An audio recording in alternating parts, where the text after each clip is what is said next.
शरणागत के लिए ऐसा नहीं कि वो विद्वान होना चाहिए, शास्त्र खूब स्वाध्याय किए हो, बड़ा लक्ष्मीवान हो, धनवान हो, ऐसा बहुत से उसमें दैवी संपदा के गुण हो, ऐसा ऐसा सुनो, शरणागत के लिए कोई शर्त नहीं है। तो हम किसी योग्य नहीं, पर यही एक बात आ जाए, निश्चित भगवत प्राप्ति हो जाएगी। गुरु कृपा से एक पक्ष साधना का ऐसा हुआ जहां कृपा शब्द से परिचय ही नहीं है, शरणागत केवल गुरुदेव की, इंद्रियों पर विजय प्राप्त करके अपने स्वरूप में स्थित होना, दूसरी बात नहीं। एक पक्ष आया कृपा का, जिसने सब अहम को चूर कर दिया, किसी साधन के योग्य नहीं रह गया। फिर जो हुआ वो कभी साधना से हो ही नहीं सकता था, ये पक्का विश्वास, ये केवल कृपा से हुआ। इसलिए देखो, शरणागति के लिए कोई शर्त नहीं है। न विद्या येषां श्रीर्न शरणमपि सन्न च गुणाः परित्यक्ता लोकैरपि व्रजिन युक्ताः श्रुतिजडाः शरण्यं यं तेऽपि प्रसित गुणमाश्रित्य सुजना विमुक्तास्तं वन्दे यदुपतिमहं कृष्णममलम्। जिसमें कोई गुण नहीं है, बहुत ध्यान से सुनना, निश्चित भगवत प्राप्ति हो जाएगी। बहुत मनन किया हुआ विषय है और यही जीवन का आखिरी सोपान है। चाहे कोई कितनी साधना कर ले, जब कृपा होगी तो यही आखिरी सोपान है, पूर्ण समर्पण, जिसमें कोई गुण नहीं है। अब आप गुण के विषय में सोच नहीं सकते कि हम में तो कोई गुण नहीं है, आप हमारे भगवान के लायक हो।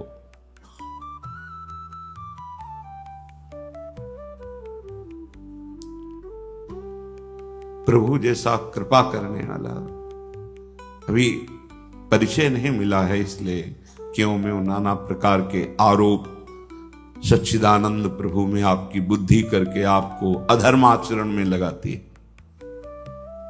नहीं, करुणा के समुद्र है, कृपालुता बरसती रहती है।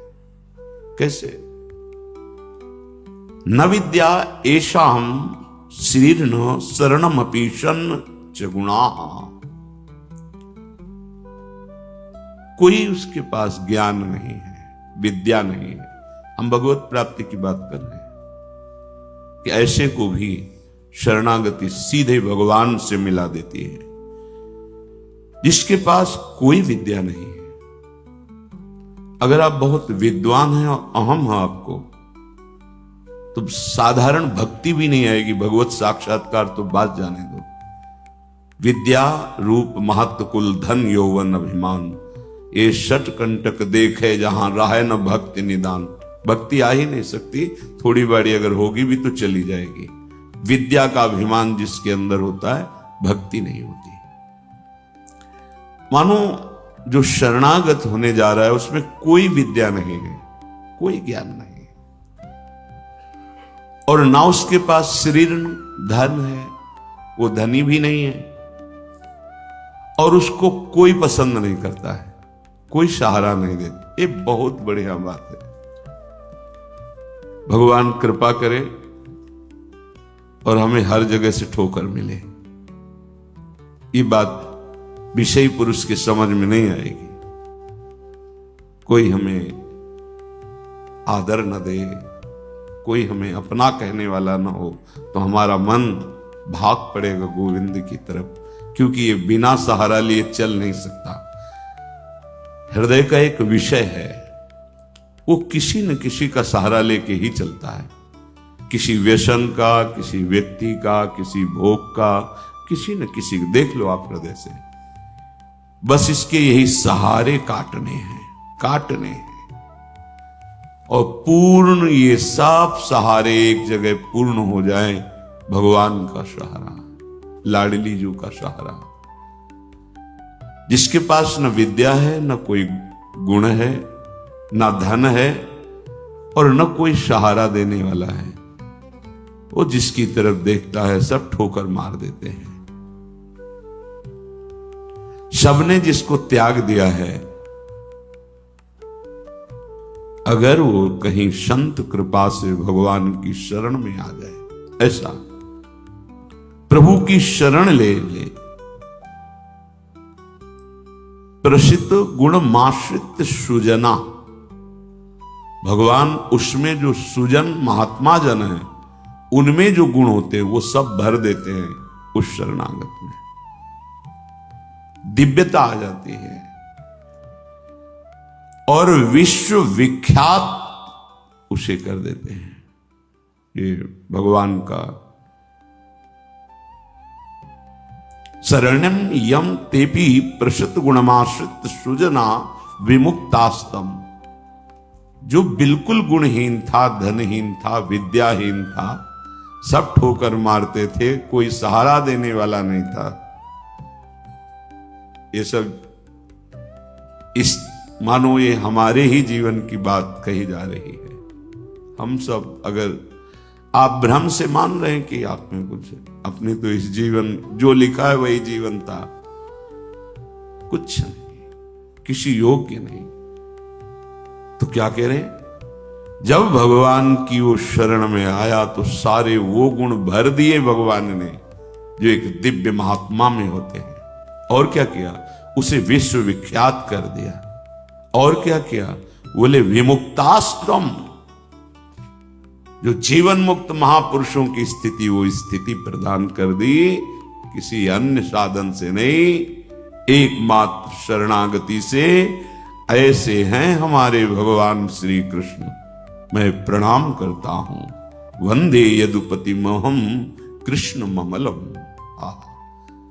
निर्मल बना करके जीवन मुक्त परमहंसों की स्थिति प्रदान कर भगवान को देने में कोई दुर्लभ बात है क्या? शरणागति। हे मत भटको इधर उधर। शरणागति बहुत जोर का विषय है, ये समझना है। भगवान कहते हैं क्या करना है, क्या नहीं करना है, अब तुम्हारे ऊपर ये भार नहीं रहा। बहुत ध्यान से सुनोगे तो आनंद आ जाएगा। तुम्हें ये बात कोई समझाएगा भी तो नहीं समझ में आएगी कि अब तुम्हारा कल्याण नहीं होने वाला। अरे ऐसा ऐसा करे तब जीवन मुक्त होता है। आपको विश्वास नहीं मानना, यहां बात सुनो और उसको बैठा लो। क्या करना है, क्या नहीं करना है, ये तुम्हारी जिम्मेवारी खत्म। अब वो क्या कराना है, कहां पहुंचाना है, ये जिम्मेवारी प्रभु की हो गई, क्योंकि आप शरणागत हैं। बिल्कुल बैठा लेना हृदय में, कभी डरना नहीं, कभी संशय मत करना। बहुत सुंदर मनन की हुई बात कह रहे हैं। स्वयं भगवान के शरणागत हो जाना संपूर्ण साधनों का फल है, सार है। बस शरणागति को समझना, आगे पूरे विवरण में आएगा, विस्तृत रूप से है कि क्या शरणागति का स्वरूप है। शरणागत हो जाना प्रभु के संपूर्ण साधनों का फल है, सार है। जैसे भक्ति के 9 विशेष स्वरूप हैं, श्रवणम, कीर्तनम, स्मरणम, विष्णुपाद सेवनम, अर्चनम, वंदनम, दास्यम, सख्य।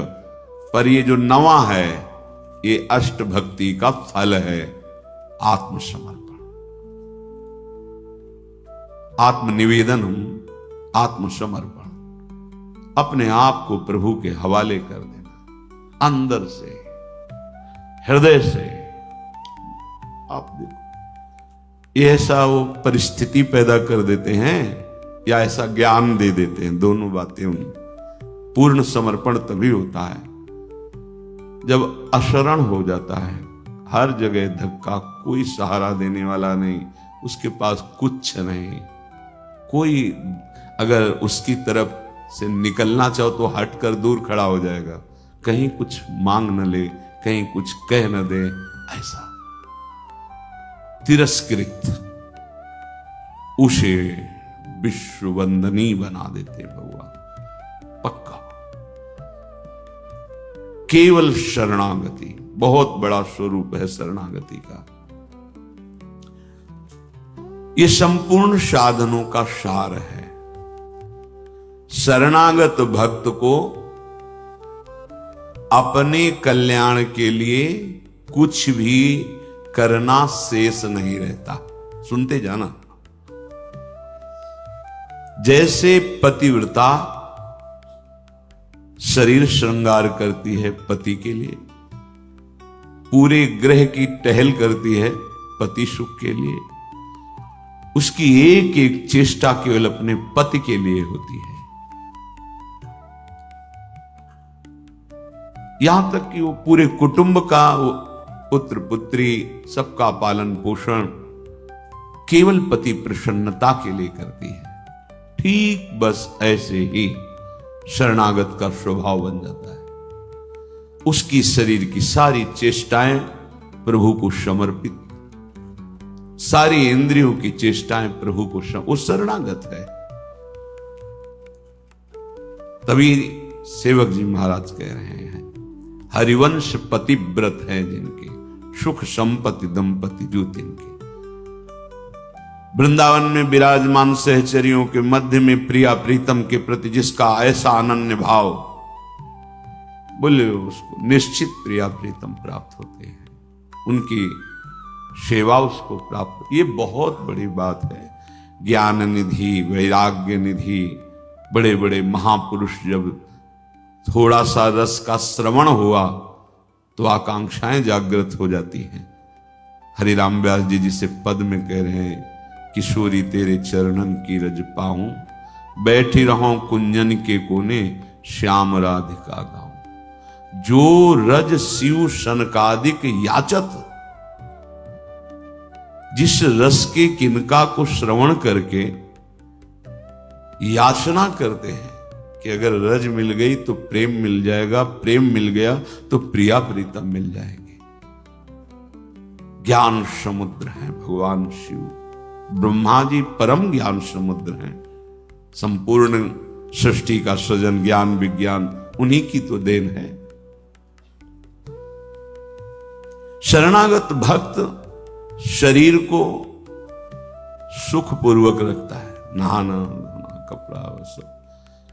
कैसे? जैसे एक पतिव्रता अपने शरीर को सजाती है, उसका उद्देश्य क्या होता है? पति को सुख देना। पति देखेगा प्रसन्न होगा। यह हमारे परम पति का दासत्व है। गर्व से जैसे वो मांग भरती है, मंगल सूत्र धारण करती है, ऐसे ये तुलसी जी, ये हमारा मंगल सूत्र है हमारे प्रीतम परम पति के लिए। ये जैसे ये हमारा सुहाग है। किसी के एक प्रीतम होते हैं तो ठसक में घूमती है, हमारे तो दो दो प्रीतम, प्रिया और प्रीतम दोनों, बिहरत दो प्रीतम कुंज, ये हमारे दो। उस शरीर को लेकर के कि जैसे कोई बाहरी देखे पोशाक धारण किए हुए, खुशबू आ रही उसके शरीर से, इत्र लगा हुआ है स्वामिनी की प्रसादी, और पान पाए हुए स्वामिनी का पान प्रसाद। जैसे हम पात्र मार्जन करके श्री जी की सेवा में लगाते हैं, अब ये शरीर श्री जी की सेवा का पात्र है। मैं करके भोगों में उतारना निंदनीय है, त्याज्य है, लेकिन श्री जी को समर्पित ये शरीर, चाहे गृहस्थ हो चाहे विरक्त, अब वो उसी तरह से प्यार दुलार लायक है जैसे हम ताम्र पात्र को मार्जन करके पवित्र स्थान में ऊंचे पे रखते हैं। क्यों? क्योंकि ये श्री जी की सेवा में आएगा, तो ये श्री जी की सेवा पात्र हो गया। शरणागत का चिंतन कैसा होता है? इसीलिए तुम बाहरी त्याग तो देख